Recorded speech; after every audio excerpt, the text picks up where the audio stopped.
This is Audible. Welcome to another talk from the Alan Watts radio series number 2, Eastern Thought in the Modern World. This is the first part of a program recorded in 1965 at the Esalen Institute in Big Sur, California. Here, Alan Watts delivers a brilliant discussion of the Hindu concept of karma and the Taoist easy way to escape it through cleverness, not muscle. From Hindu and Christian perspectives to Gurdjieff, Buddhism, T.S. Eliot, and the Zen pebble in the pond, he reveals the way to see into the Tao without hesitation. It's part 1 of The Taoist Way. Here's Alan Watts. It is believed generally in India that when a person sets out on the way of liberation, his first problem is to become free from his past karma. The popular theory of karma, the word that literally means action or doing in Sanskrit, so that when we say that something that happens to you is your karma, it's like saying in English, it's your own doing. But in popular Indian belief, karma is a sort of built-in moral law, or a law of retribution, such that all the bad things you do and all the good things you do have consequences which you have to inherit. And so long as karmic energy remains all the bad things you do and all the good things you do have consequences which you have to inherit.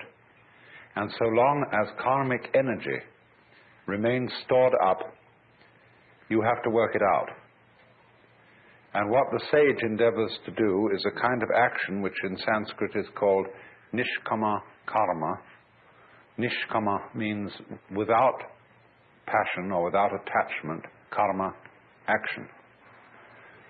And so whatever action he does, he renounces the fruits of the action, so that he acts in a way that doesn't generate future karma, because future karma continues you in the wheel of becoming, samsara, the round, and keeps you being reincarnated. Now then, in that case, when the time comes that you start to get out of the chain of karma, all the creditors that you have start presenting themselves for payment. In other words, a person who begins, say, to study yoga is felt that he will suddenly get sick, or that his children will die, or that he'll lose his money, or all sorts of catastrophes will occur, because the karmic debt is being cleared up. And there's in no hurry to be cleared up if you're just living along like anybody, but if you embark on the spiritual life, a certain hurry occurs. And therefore, since this is known, it's rather discouraging to start these things. The Christian way of saying the same thing is that if you plan to change your life, shall we say, to turn over a new leaf, you mustn't let the devil know, because he will oppose you with all his might if he suddenly discovers that you're going to escape from his power. So, for example, if you have a bad habit, say you drink too much, and you make a New Year's resolution that during this coming year you'll stop drinking, that's a very, very dangerous thing to do, because the devil will immediately know about it. And what will happen will be this: he will confront you with the prospect of 365 drinkless days. And that will be awful, just overwhelming. And you won't be able to make much more than 3 days on the wagon. So in that case, you compromise with the devil and say, just today I'm not going to drink, you see, but tomorrow maybe, we'll go back. Then when tomorrow comes, you say, oh, just another day, let's try out, that's all. And the next day you say, oh, one more day won't make much difference. So you only do it for the moment, and you don't let the devil know that you have a secret intention of going on day after day after day after day.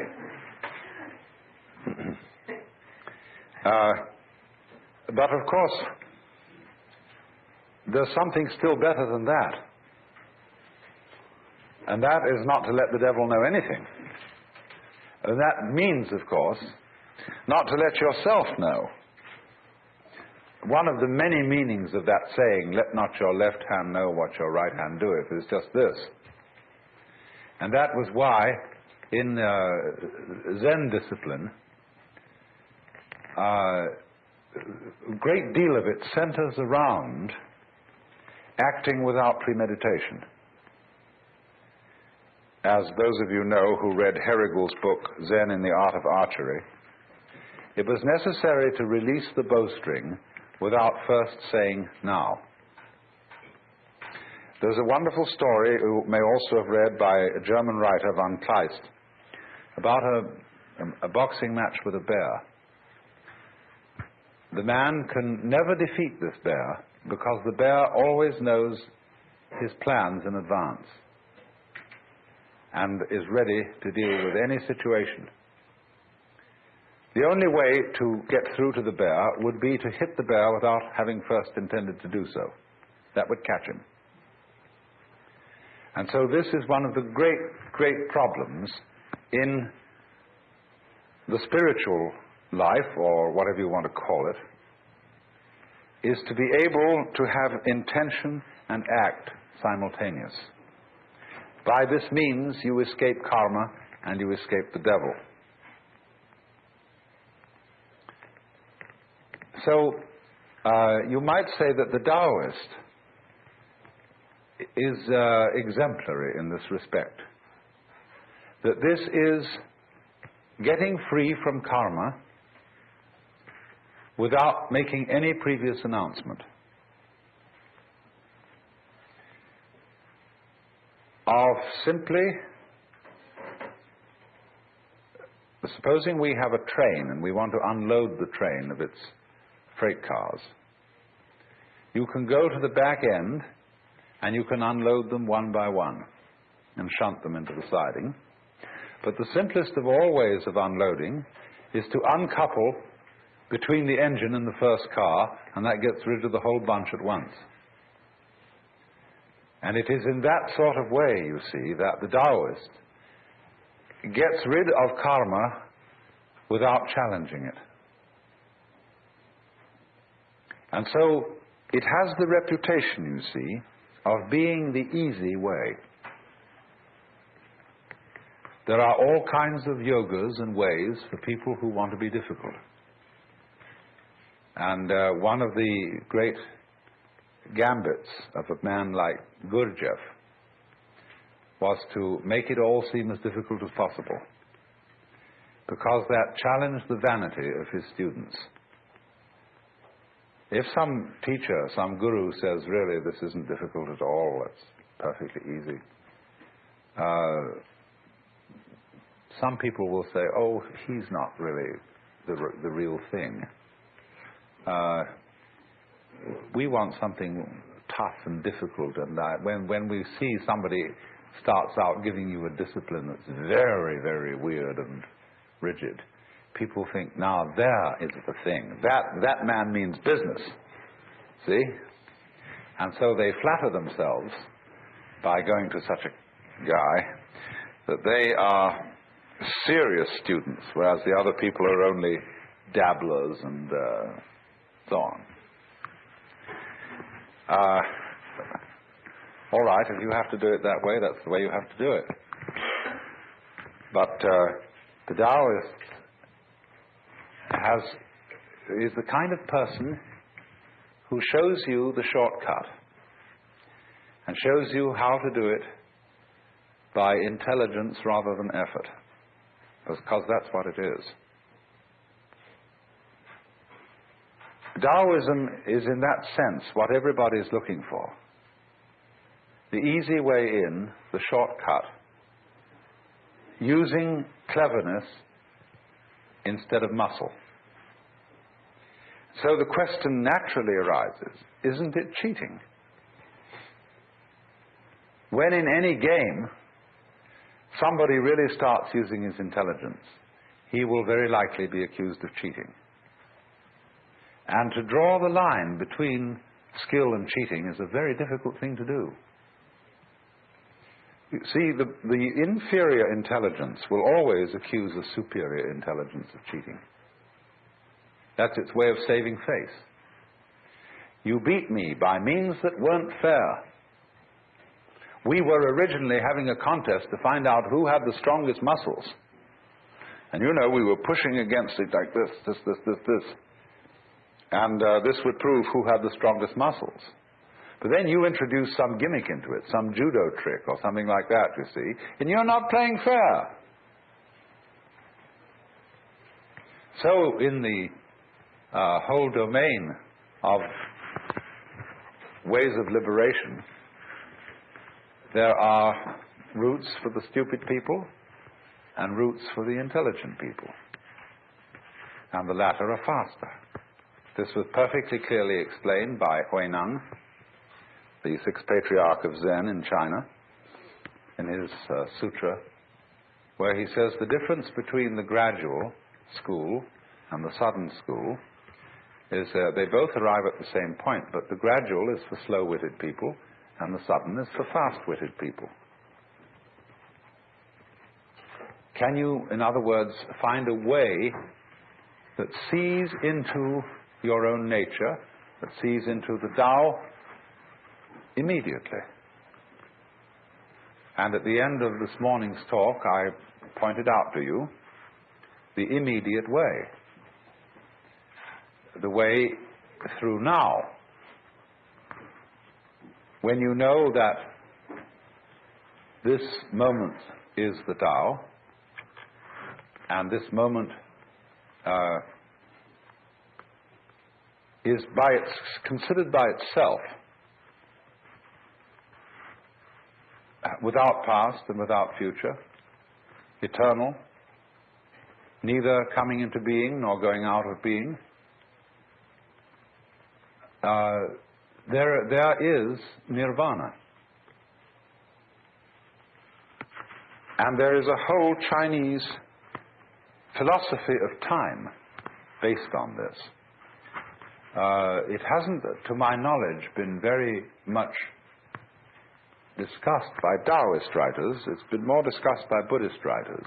But it's all based on the same thing. Dogen, the great 13th century Japanese Zen Buddhist, studied in China. And he wrote a book called Shobo Genzo. A Roshi recently said to me in Japan, that's a terrible book, because it tells you everything. It gives the whole secret away. But in the course of this book, he says,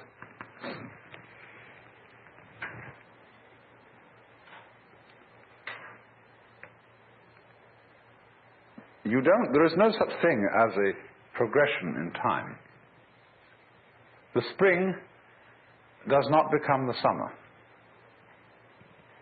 There is first spring, and then there is summer. So in the same way, you now do not become you later. This is T.S. Eliot's idea in Four Quartets, where he says that the person who has settled down in the train to read the newspaper is not the same person who stepped onto the train from the platform. And therefore also you who sit here are not the same people who came in at the door. These states are separate, each in its own place. There was the coming in at the door person, but there is actually only the here and now sitting person.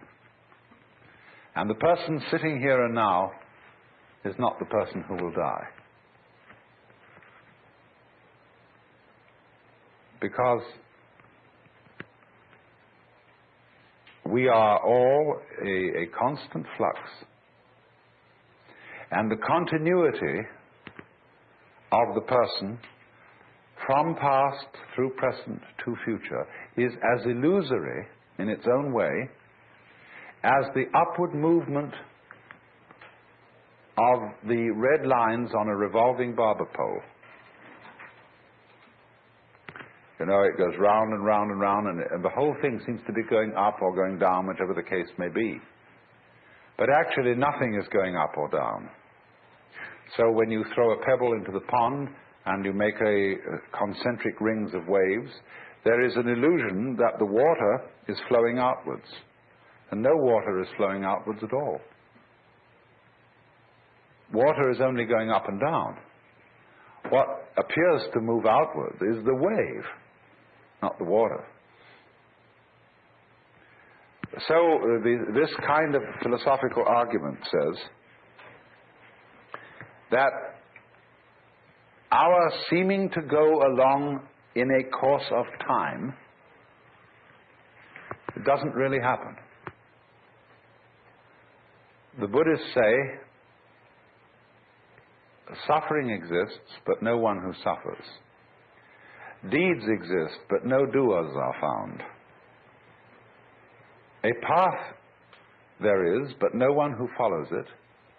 And nirvana is, but no one who attains it. So, in this way, they look upon the continuity of life as the same sort of illusion that is produced when you take a cigarette and in the dark whirl it, and the illusion of a circle is created, whereas there is only the one point of fire.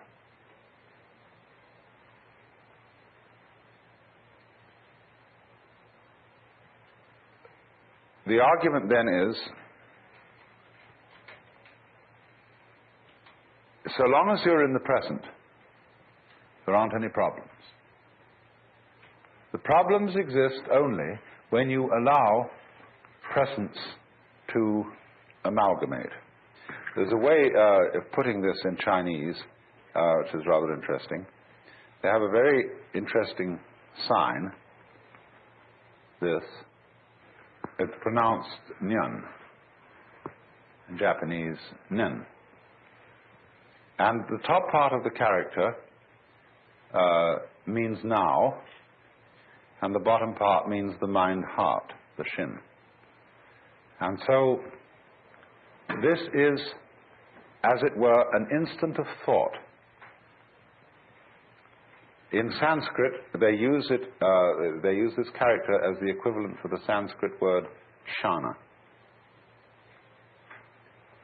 Then if you double this character, put it twice, or 3 times, and I'll write the Chinese for ditto.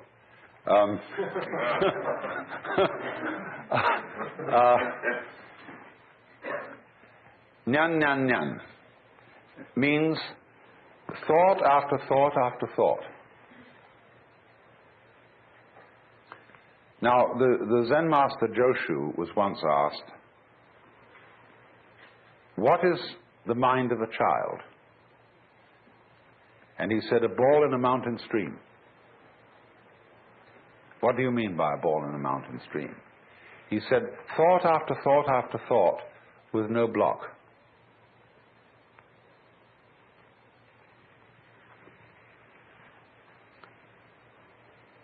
So, he was using, of course, the mind of the child as the innocent mind, the mind of a person who's enlightened. One thought follows another without hesitation. The thought arises, it doesn't wait to arise. As when you clap your hands, the sound issues without hesitation. When you strike flint, the spark comes out. It doesn't wait to come out. And that means that there's no block. So, thought, thought, thought, nyan, nyan, nyan. describes what we call in our world the stream of consciousness. Blocking consists in letting the stream become connected, chained together, in such a way that when the present thought arises, it seems to be dragging its past, or resisting its future, saying, I don't want to go.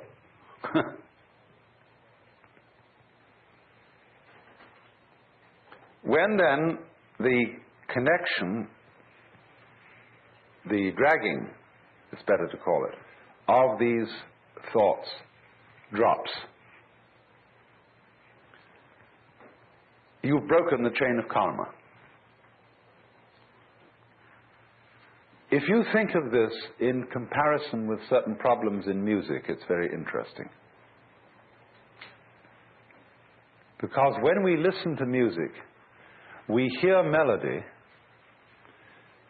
only because we remember the sequence. We hear the intervals between the tones, but more than that, we remember the tones that led up to the one we are now hearing, and we are trained musically to anticipate certain consequences. And to the extent that we get the consequences we anticipate, we feel that we understand the music. But to the extent that the composer does not adhere to the rules and gives us unexpected consequences, we feel that we don't understand the music. And if he gives us harmonic relationships, which we are not trained to accept, that is to say, to expect, we say, well, this man is just writing garbage. But of course, it becomes apparent that the perception of music,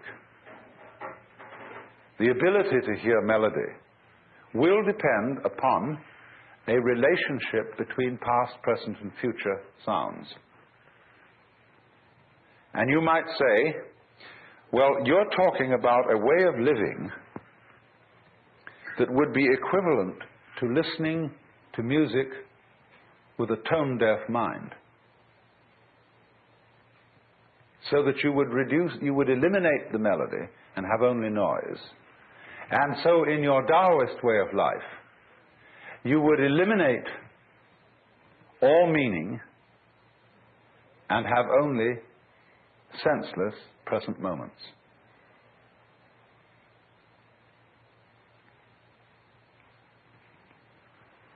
Up to a point, that's true.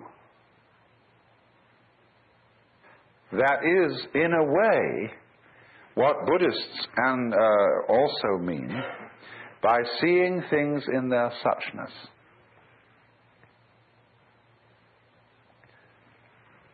What is so bad about dying, for example?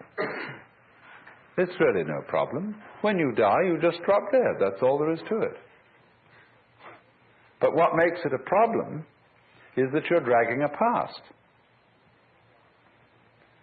And all those things you've done, all those achievements you've made, all these relationships and people that you've accumulated as your friends, all that has to go. See, it isn't here now. I mean, a few friends might be around you, but all that past that identifies you as who you are, which is simply memory, all that has to go. And we feel just terrible about that.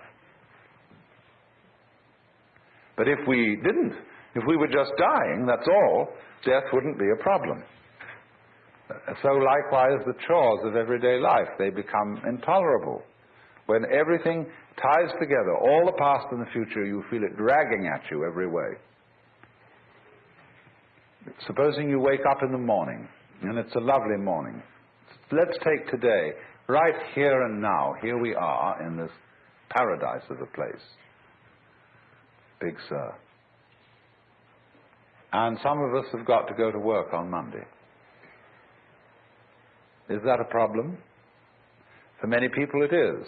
It spoils the taste of what's going on now. when we wake up in bed on Monday morning and think of the various hurdles we've got to jump that day, immediately we feel sad and bored and bothered. Whereas actually we're just lying in bed.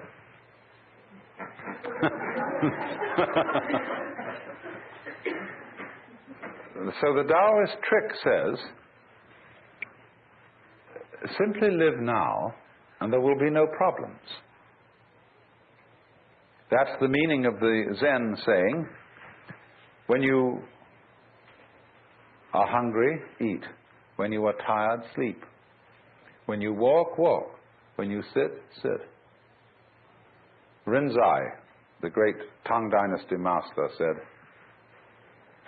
in the practice of Buddhism, there is no place for using effort.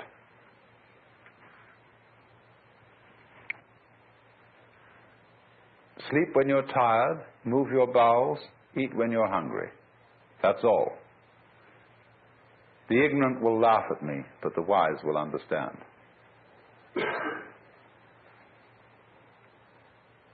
And so, also, the meaning of this wonderful Zen saying,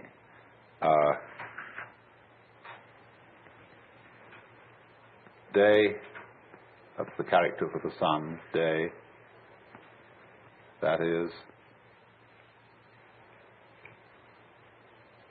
good day. Every day is a good day. On condition, you see, that day is like nyan nyan.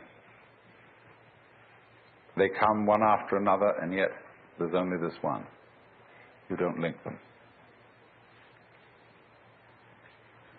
This, as I intimated just a moment ago, seems to be an atomization of life. Things just do what they do. The flower goes poof, and people go this way, go that way, and so on, and that's what's happening. It has no meaning, it has no destination, it has no value, it's just like that. And when you see that, you see it's a great relief. That's all it is. But then when you are firmly established in suchness, in that it's just this moment, you can begin again to play with the connections. Only you've seen through them. But now you see they don't haunt you.